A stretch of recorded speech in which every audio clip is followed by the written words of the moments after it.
आप सभी भक्त प्रेमियों को मेरा प्यार भरा राधे राधे। आज इस वीडियो में नवरात्रि के चौथे नवरात्रि की चर्चा करेंगे और किस नाम से देवी का पूजन इस नवरात्रि में होता है, और विशेष बात हम इस में बताएंगे जिनके घरों में रोगों की समस्याएं बनी रहती हैं, आदि आदि व्यवस्थाएं रहती हैं, और वो चौथे नवरात्रि में किस तरीके से अपनी समस्याओं का समाधान कर सकते हैं, रोगों से मुक्त हो सकते हैं, आदि आदि।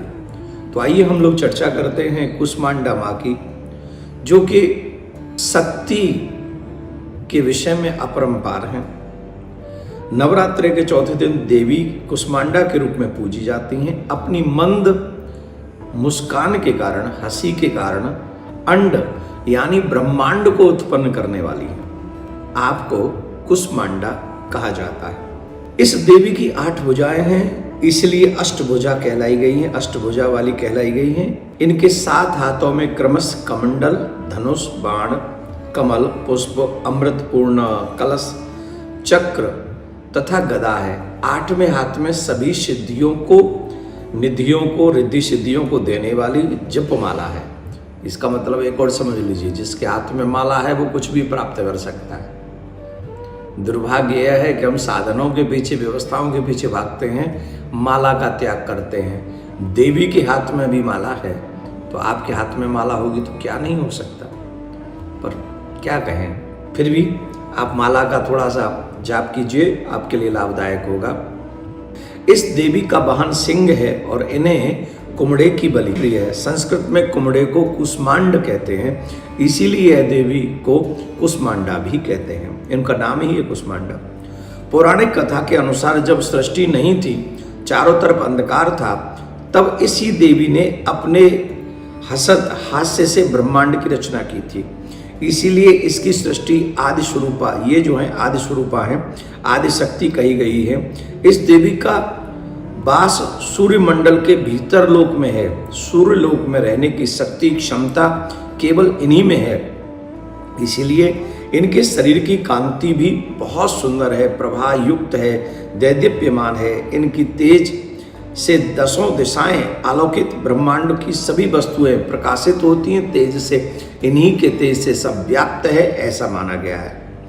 अचंचल और पवित्र मन से नवरात्रि के चौथे दिन इस देवी की जो व्यक्ति पूजा करता है, आराधना करता है, इससे सभी भक्तों के, मैंने शुरू में आपको कहा था रोगों के विषय में, जो मनुष्य कुष्मांडा देवी की पूजा करता है, मन क्रम वचन से आराधना करता है, और जो मनुष्य काशी फल की बलि कोई भी आकार देकर, कुछ भी आकृति बनाकर, अपने रोगों की स्मृति करके, अपने परिवारी जनों के रोगों के विषय में जानकर, उन्हें माँ के आगे प्रस्तुत वंदना करके, निवेदन करके, जो कुष्मांडा मतलब काशी फल की बलि देनी चाहिए माँ के आगे, और अपने समस्त रोगों का वर्णन करना चाहिए। तो माँ प्रसन्न होकर श्रद्धापूर्वक जो लोग, बलि माने पशु जीव बलि नहीं, ये काशी फल को ही बलि देनी चाहिए उस समय।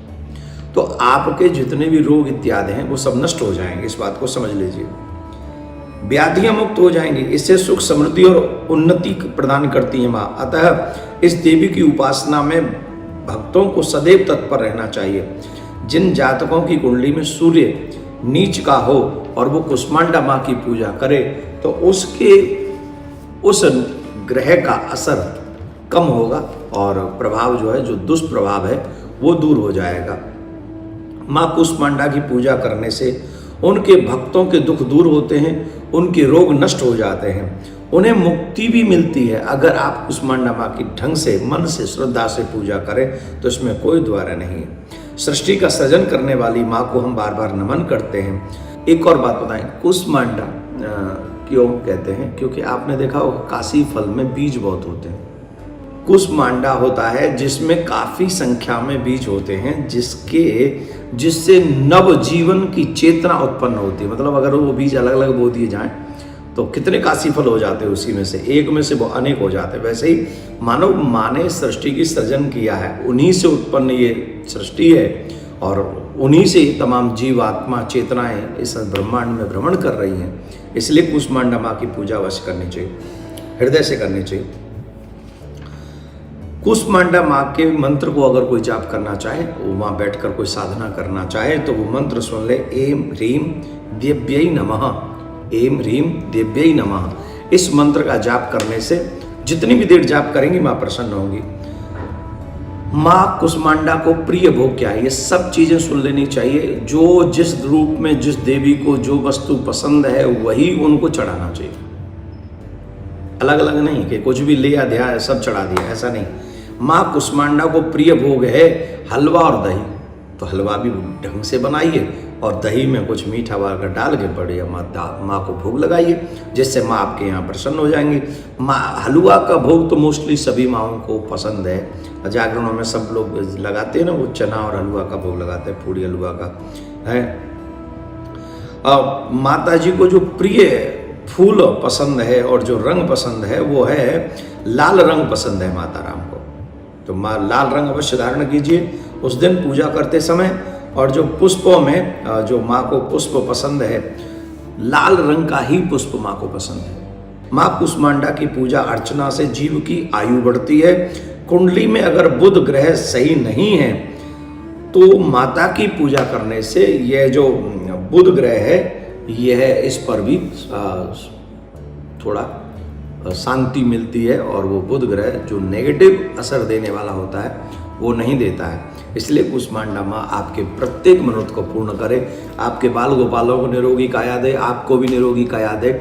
जिन जिन लोगों को आप ये उपाय से जिनके घरों में से रोग निकालना चाहते हैं उन सबको ये वीडियो अवश्य दिखाइए, सुनाइए। और एक बात, 9 के 9 नवरात्रों की कथा उपाय हम आपको बता रहे हैं, तो हर दिन पहले सुन लीजिए वीडियो, उसके बाद उसी रूप से आप पूजा कीजिए, क्योंकि जब पहले ही एक दिन पहले आपको वो वीडियो मिल जाता है तो आप ये व्यवस्था कर सकते हैं कि हम वो सब सामान एकत्रित कर लें और फिर सब में बांट दें, और फिर उसी रंग रूप से, उसी विधान से, उसी नियम से हम माँ भगवती की पूजा करें।